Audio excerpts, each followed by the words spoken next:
Okay, बिस्मिल्लाहिर्रहमानिर्रहीम। अस्सलाम वालेकुम। हम लोग शुरू करते हैं गायनी और ओप्स।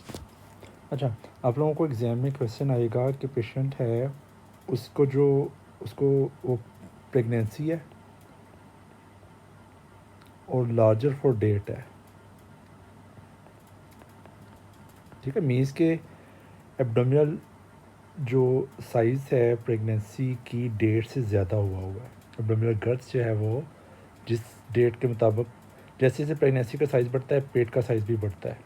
ठीक है, तो इस पेशेंट का प्रेगनेंसी की डेट तो है 10 हफ्ते वाली, लेकिन एब्डोमिनल डिस्टेंशन 20 हफ्ते वाली है।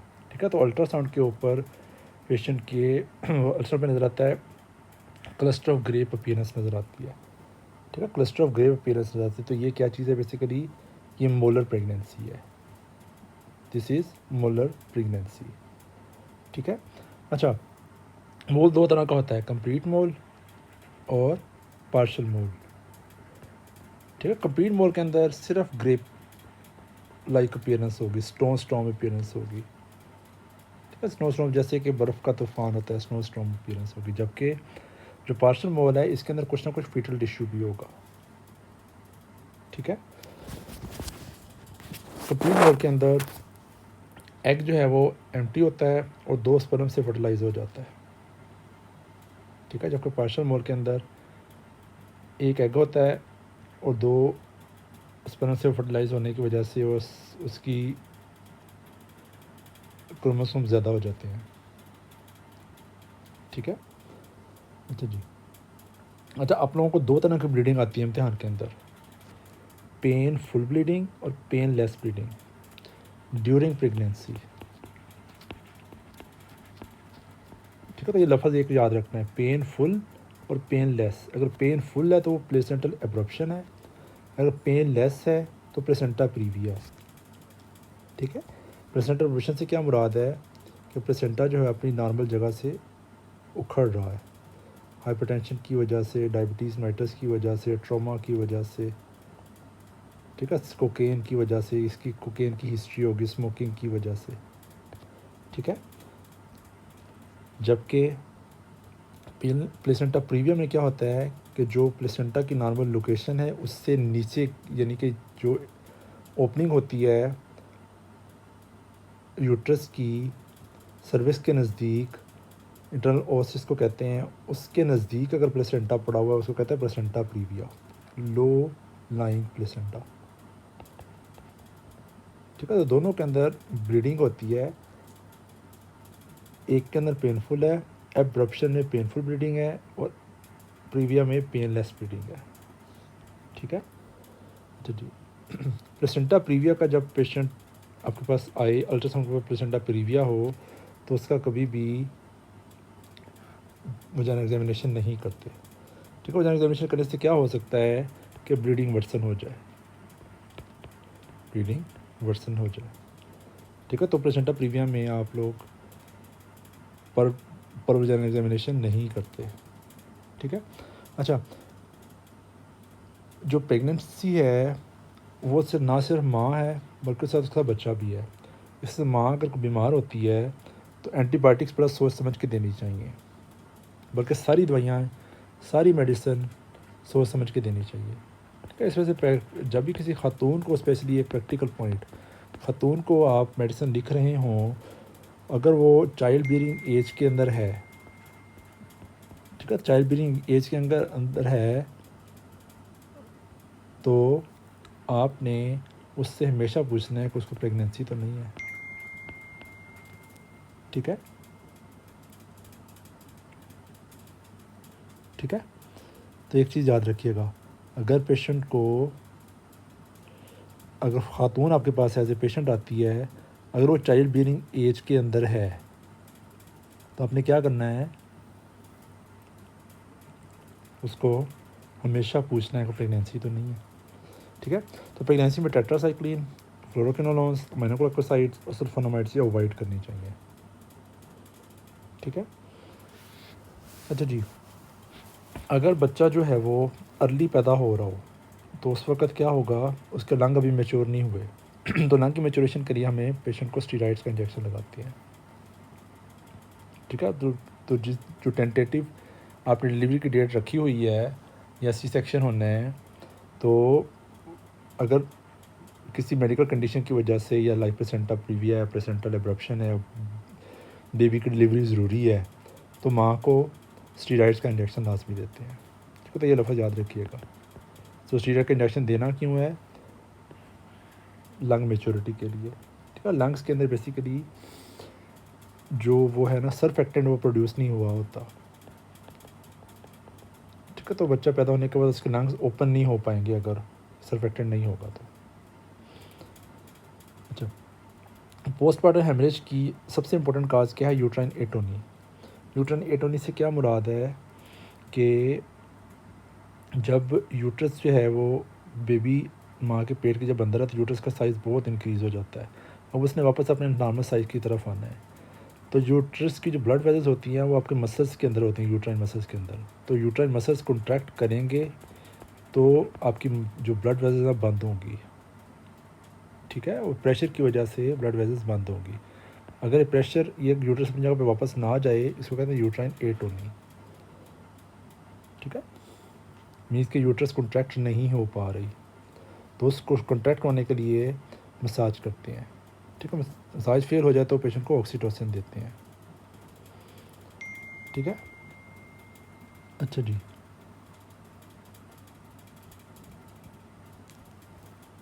नेक्स्ट इज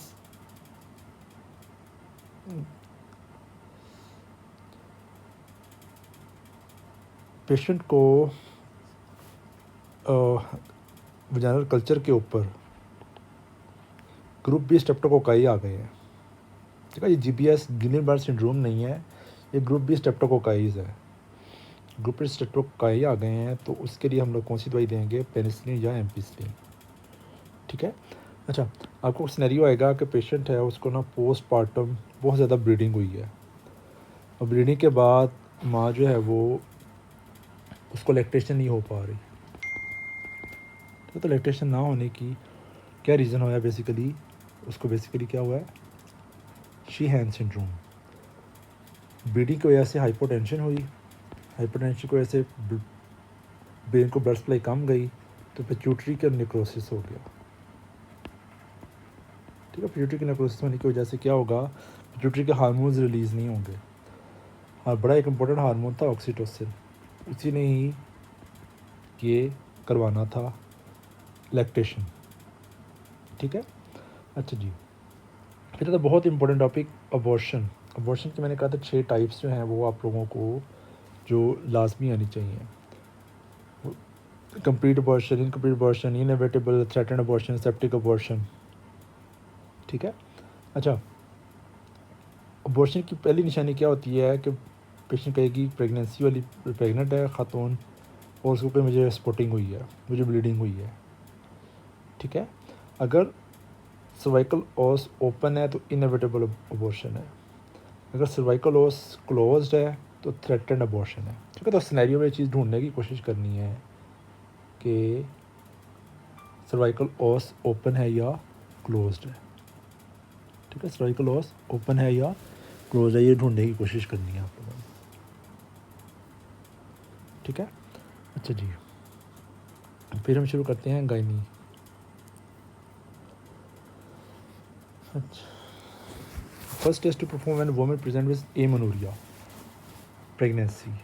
ये एक लाजमी तौर पे एक बहुत इंपॉर्टेंट पॉइंट है। एक खातून जो चाइल्ड बियरिंग एज के अंदर है और कहते हैं मुझे पीरियड्स रुक गए हैं, तो सबसे important test is pregnancy test, beta HCG करवाना है। ठीक है, अच्छा जी, term of for heavy bleeding and during the between menstrual period, heavy को मिनोमेट्रोरेजिया कहते हैं। बेसिकली मिनोरेजिया, मिनोरेजिया मीन्स ज़्यादा ब्लीडिंग है। ठीक है, ज़्यादा ब्लीडिंग हो रही है। Causes of amenorrhea with normal prolactin level, no response to estrogen challenge and has a history of DNC. This is Asherman syndrome. इसके अंदर बेसिकली क्या होता है कि आपकी जो यूट्रस होती है इसके अंदर फाइब्रोसिस टाइप हो जाता है, धागे धागे से बन जाते हैं। ठीक है। अच्छा, इनफर्टिलिटी के साथ आए पेशेंट, ओबीज हो, चेहरे के ऊपर बाल हों, ठीक है, एक्नी हो, ये पॉइंट्स लिख लें, एक्नी, हिर्सुटिज्म, ओबीज, इनफर्टिलिटी, तो diagnosis will be polycystic ovarian syndrome.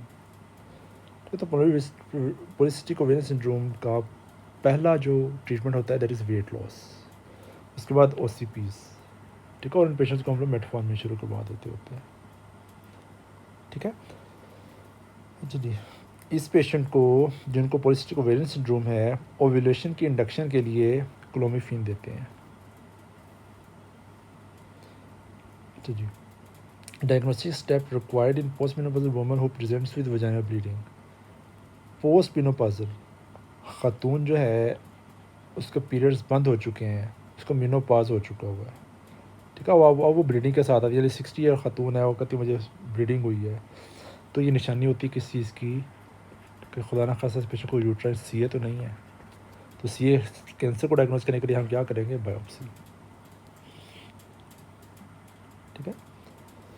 Indication of medical treatment of ectopic pregnancy. Ectopic pregnancy से क्या मुराद है, नॉर्मल प्रेगनेंसी कहाँ पे होती है, यूट्रस के अंदर। अगर आपकी फ्लोपियन ट्यूब्स के अंदर प्रेगनेंसी हो जाए, इसको कहते हैं एक्टोपिक प्रेगनेंसी। तो एक्टोपिक प्रेगनेंसी का नुकसान क्या है कि प्रेगनेंसी जो कि बेबी है उसने बड़े होना है, तो ट्यूब रप्चर होगी, तो ट्यूब के अंदर ब्लड वेसल होती है, तो पेशेंट को अन्य बार ब्लीडिंग हो सकती है, ठीक है। मेडिकल ट्रीटमेंट हम लोग करते रहते हैं मिथोट्रेक्सेट के साथ, पेशेंट को मिथोट्रेक्सेट देते हैं। ये वाला स्टेरियो स्टेप 2 का बड़ा इंपॉर्टेंट स्टेरियो है, एक्टोपिक प्रेगनेंसी। पेशेंट आता है अनएक्सप्लेन शॉक के साथ, मीन्स के पेशेंट पेल होता चला जा रहा है, उसकी कोई रीज़न पता नहीं चल रही, ठीक है। तो हम लोग मेडिकल, इसका हमेशा ट्रीटमेंट होता है सर्जिकल, मीन्स के इस एक्टोपिक प्रेगनेंसी को निकाल दिया जाए, तो उसको क्या किया जाए, निकाल दिया जाए, सेल्फिंजेक्टमी करके या सेल्फिंजोटमी करके, ठीक है। लेकिन कुछ कंडीशंस होती हैं, अगर पेशेंट स्टेबल है और अभी रप्चर नहीं हुई तो कोशिश की जा सकती है मिथोट्रेक्सेट देने की, ठीक है। मिथोट्रेक्सेट से होगा क्या, मिथोट्रेक्सेट एंटी कैंसर ड्रग है, ये आपके सारे सेल्स की ग्रोथ को रोक देगी, सेल्स की ग्रोथ को रोकेगी तो क्या होगा, बेबी की डेवलपमेंट रुक जाएगी, ठीक है।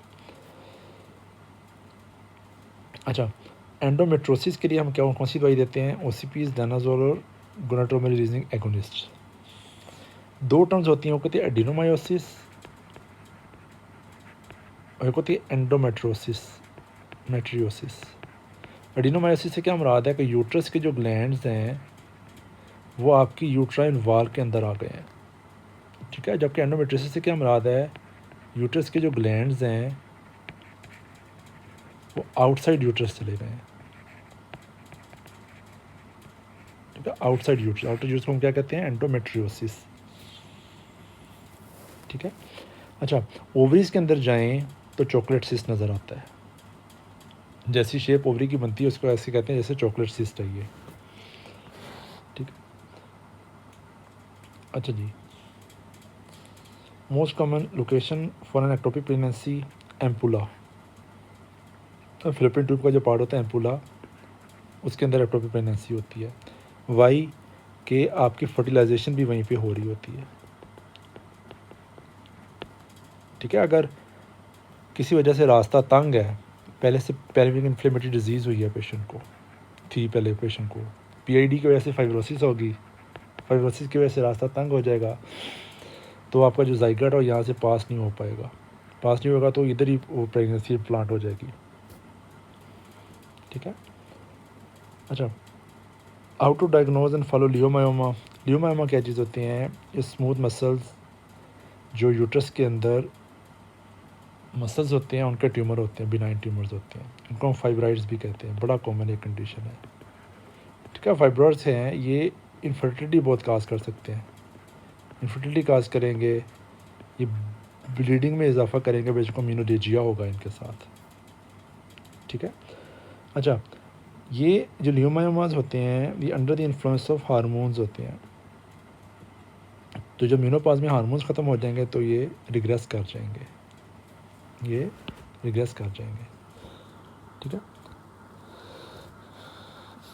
अच्छा जी, next patient has increase general discharge and particular patches in the upper vagina and cervix. या तो ये ट्राइकोमोनास वेजिनालिस है, वेजिनाइटिस है बेसिकली। ट्राइकोमोनास के साथ आप लोगों को स्टेरियो के अंदर मोटाइल ऑर्गेनिज्म दिया होगा, ठीक है, ग्रीनिश डिस्चार्ज दिया होगा, ठीक है। जब बैक्टीरियल वेजिनोसिस के साथ आपको फिशी डिसऑर्डर दिया होगा, फिशी ऑर्डर दिया होगा, ठीक है। दोनों की ट्रीटमेंट में हम लोग मेट्रोनिडाजोल देते हैं। Most common cause of blood nipple discharge is intraductal papilloma. ये तो इतना कॉमन क्वेश्चन है जिसकी कोई इंतहा नहीं। फीमेल पेशेंट निपल डिस्चार्ज है जो कि ब्लड लाइक है, तो intraductal papilloma most common cause है। Contraceptive methods that protect against pelvic inflammatory disease is OCPs and barrier contraceptions,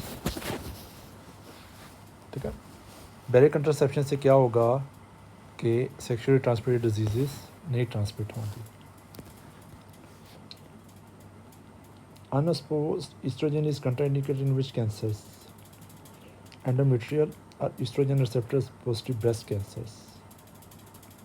ये हम लोग कंट्रासेप्टिव्स में यूज़ करते हैं ये चीज़। अच्छा, पेशेंट को पेल्विक इन्फ्लेमेटरी डिजीज़ है और राइट अपर क्वाड्रेंट पेन है, तो होता क्या बेसिकली पीआईडी हुई और ये लिवर है और ये यूट्रस है। यूट्रस और लिवर के दरमियान ऐसे स्ट्रिंग से बांध जाते हैं, जिसको हम कहते हैं fits of Curtis syndrome, fits of Curtis syndrome, ठीक है। अच्छा, सी ए ब्रेस्ट ओल्ड एज फीमेल, लेकिन एक्जिमा है अराउंड द निपल। एक्जिमा से क्या मुराद है? इचिंग होती है, बर्निंग होती है, इरोजन होती है, ठीक है। ये किसी तरह का रैश निकल है अराउंड द निपल, तो that is Paget's disease, this is Paget's disease, ठीक है। तो ये बेसिकली ये क्या चीज़ है? It's a type of malignancy, cancer की एक टाइप है। सी ए ब्रेस्ट, मैंने जब हम गायनी के एमसीक्यूज़ करवाए थे तो मैंने कहा था सी ए ब्रेस्ट जो है ना वो एक इंतहाई इंपॉर्टेंट टॉपिक है, उसको अलहदा से आप लोगों ने बैठ के पढ़ना है। जी, annual screening for women who have a strong family history of ovarian cancer. जिस पेशेंट को ओवेरियन कैंसर हो उसके फैमिली मेम्बर्स को भी दूसरे कैंसर हो सकते हैं, ठीक है। तो उस फैमिली की ख़वातीन को C125 और अल्ट्रासाउंड करवाते रहना चाहिए अपना। अच्छा, 50-year-old women leaks urine when laughing coughing. Basically इसको क्या हो रहा है? इनकॉन्टिनेंस हो रही है और ये स्ट्रेस इनकॉन्टिनेंस है, इनकॉन्टिनेंस, ठीक है। तो उसके लिए हम लोगों ने करना क्या है? पेशेंट को एडवाइस करनी है कीगल एक्सरसाइजेस, ईस्ट्रोजन पेस्ट्रीज दी जा सकती हैं। A 30-year-old woman has unpredictable urine loss, examination is normal, उसको क्या देना है? एंटीकोलिनर्जिक्स। मीनोपाज के बाद क्या होता है? चूँकि आपकी ओवरीज काम नहीं करती तो FSH लेवल इंक्रीज़ हो जाता है, ठीक है। तो FSH लेवल इंक्रीज़ होना किसी को शो करता है पेशेंट को मीनोपाज हो गया हुआ है। अगर ब्लड का टेस्ट पूछे ना कोई खातून कि मेरे पीरियड्स रुक गए हैं, तो वाकई मेरे पीरियड्स रुक गए हैं कि नहीं, तो उसके लिए कौन सा टेस्ट करवा सकते हैं आप? FSH लेवल्स करवा सकते हैं। अच्छा, most common cause of female infertility, one of the most important cause endometriosis. Endometriosis की मैंने डेफिनेशन आप लोगों को बता दी कि यूट्रस के जो ग्लैंड्स हैं वो आउटसाइड द यूट्रस पड़े हों, ठीक है। तो ओवरीज के अंदर हों तो चॉकलेट सिस्ट बनती है, कहलाती है। Two consecutive findings of yes US and pap smear follow-up evaluation। अच्छा, बेसिकली पाकिस्तान से बाहर लोगों में मल्टीपल सेक्सुअल पार्टनर्स बहुत ज़्यादा होते हैं, ठीक है। तो herpes papilloma virus, herpes simplex virus, ठीक है, HIV और बाकी STDs बड़ी कॉमन है। HPV जो है ना can lead to cervical cancer, ठीक है। तो सर्वाइकल कैंसर के डायग्नोसिस के लिए अर्ली डिटेक्शन के लिए पैप स्मीयर करवाते हैं। पैप स्मीयर के ऊपर अगर ये वाली फाइंडिंग्स हों तो पेशेंट को क्या करना चाहिए, कोल्पोस्कोपी और एंडोसर्वाइकल क्यूरोटाज करना चाहिए। ठीक है। तो ये बेसिक कॉन्सेप्ट समझिएगा कि वो हर वो ख़ातून जो सेक्सुअली एक्टिव है उसका पैप स्मीयर आप लोगों ने अगर पाकिस्तान से बाहर टाइम गुजारा हुआ तो आपको पता होगा कि पैप स्मीयर किया जाता है। ठीक है। तो पैप स्मीयर जो होता है वो क्या चीज़ होती है, to diagnose the cervical cancer earlier, cancer का जल्दी पता चल जाए और जल्दी उसका ट्रीटमेंट किया जा सके। ठीक है। तो अगर हमें उसके ऊपर ये वाली फाइंडिंग मिले तो हम उस पेशेंट को एडवाइस करेंगे कि उसकी कोल्पोस्कोपी हो और उस एरिया का क्यूरेटाज हो जाए। ठीक है। Breast cancer type that has increase future risk of invasive carcinoma, तो लेवुलर कार्सिनोमा जाना इसके बाद कुछ अर्से के बाद इन्वेसिव होने के चांसेस ज़्यादा हैं। ठीक है। तो ये थे गायनी के मोटे मोटे पॉइंट्स।